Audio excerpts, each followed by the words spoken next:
반갑습니다. 베이스캠프교회 김원규 목사입니다. 우리는 안다라고 하는 표현을 씁니다. 특별히 사람을 안다라고 하는 표현을 쓰는데 그 사람을 안다라고 하는 것은 과연 어디까지 그 사람을 아는 것일까요? 이름 알 수 있겠죠. 그 사람이 가지고 있는 성격 또 다른 사람이 판단하기에 이 사람은 이럴 것이다 라고 하는 생각을 가질 수도 있습니다. 그리고 그 사람이 사는 환경을 안다. 그 사람의 집에 한번 찾아가 보고 그 사람과 만나서 대화해보고 그 사람하고 같이 이야기해보고 심지어 그 사람하고 같이 살아보고 그런다고 해가지고 과연 그 사람을 진정으로 다 알 수 있을까요?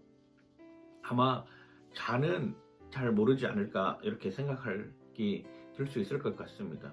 왜냐하면 다른 사람을 100%다 이해할 수는 없기 때문입니다. 그 사람의 마음, 그 사람이 가지고 있는 생각까지도 다 이해하기 힘든 경우들도 많죠.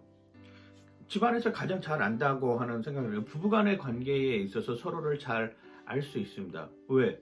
그 사람들은 같은 시간, 같은 공간 안에서 같은 음식을 먹으면서 같이 활동하고 같이 생활하기 때문입니다. 그래서 누구보다도 더 마음을 잘 알 수가 있는 것이죠. 그런데 그 잘 안다라고 하는 것도 내가 가지고 있는 생각을 통해서 이야기를 할 수 있어야 되고 그 생각이 그 사람에게 전달이 되고 받아들여질 때 아는 것입니다. 어쩌면 평생을 같이 살아도 자기의 속마음을 이야기하지 않는다라고 하면은 겉으로는 그냥 알 수 있고 생활 패턴으로도 알 수 있고 습관으로도 알 수 있지만 진정으로 그 사람에 대해서 안다라고 누구도 쉽게 단정할 수 없을 것입니다. 예수님은 끊임없이 성경을 통해서 자기 자신을 보여주셨습니다. 특별히 요한복음에서는 수많은 표적과 이적들을 보여주시면서 그 사람이 가지고 있는 어떤 철학이라든지 그 사람이 가지고 있는 사상 그리고 자신이 가지고 있었던 모든 역량들에 대해서 끊임없이 자신을 오픈하고 알려주는 모습들을 보여줍니다. 그럼에도 불구하고 하나님께서 일하시는 시간과 내가 일하는 시간이 다르다라고 하는 것도 우리에게 보여주고 있는 것이죠. 예수님과 같이 살았던 형제들의 마음속에는 예수님을 잘 안다라고 생각을 했습니다. 그런데 실제적으로 돌아보면 예수님을 잘 아는 것이 아니라 자기들의 필요에 의해서 예수님이 알려지기를 원했던 것이죠. 사람들 사이에서 예수님이 유명해지기 시작을 했습니다. 우리나라 속담에 그런 속담이 있지 않습니까?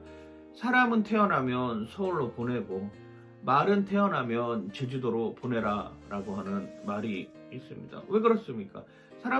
사람이 태어나서 자기가 어떤 유명세를 하거나 자기가 큰 일을 하기 위해서는 더 많은 사람들 앞에서 자신을 드러내 보이고 거기서 역량을 발휘하면 그곳에서부터 더 유명해질 수 있는 여건이 될 수 있다라고 하는 것이죠.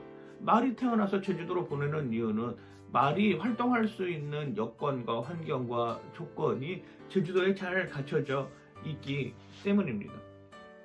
예수님의 동생들도 마찬가지로 예수님께 이런 제안을 하죠.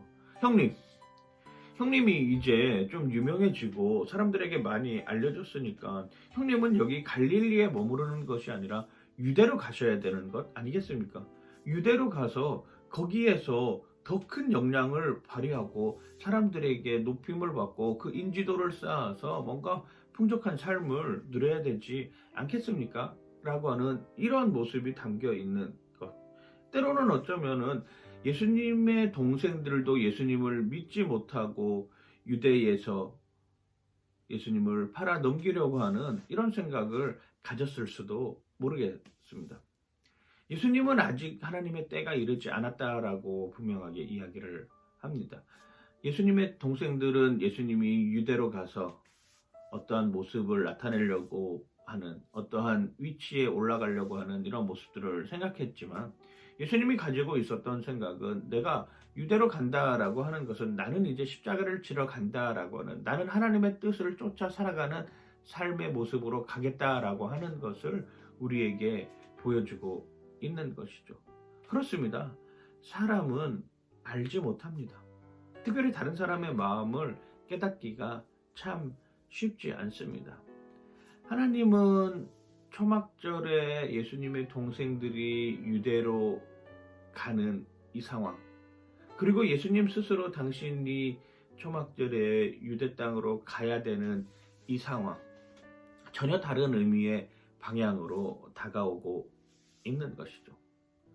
사람들은 흔히 이야기를 합니다. 선한 영향력을 끼치기 위해서는 더 많은 사람들에게 가서 자신의 역량을 알려야 된다라고 말이죠.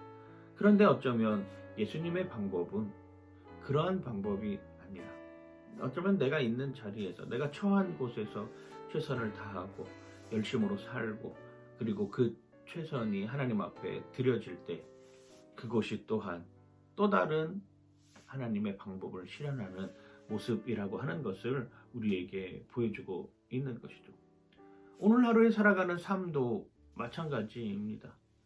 우리는 늘 메멘토 모리라고 하는, 내 인생의 마지막 여정은 어떻게 될 것인가, 내 인생의 죽음의 순간에 나는 과연 어떤 모습으로 서 있는 것인가를 고민하는 그런 모습으로 살아가야 된다라고 하는 것이죠. 인간은 끊임없이 그런 과정을 추구하면서 살아가는 모습들을 보게 되는 것입니다. 과연 나는 오늘의 삶 속에서, 내가 처해 있는 환경 속에서, 내가 가지고 있는 내 삶이라고 하는 것을 통해서 나는 얼마만큼 하나님 편에 서 있는가를 다시 한번 곱씹어보고, 다시 한번 확인하고, 다시 한번 점검하는 오늘의 하루가 되시길 주님의 이름을 간절히 축원하고 축복합니다. 파이팅!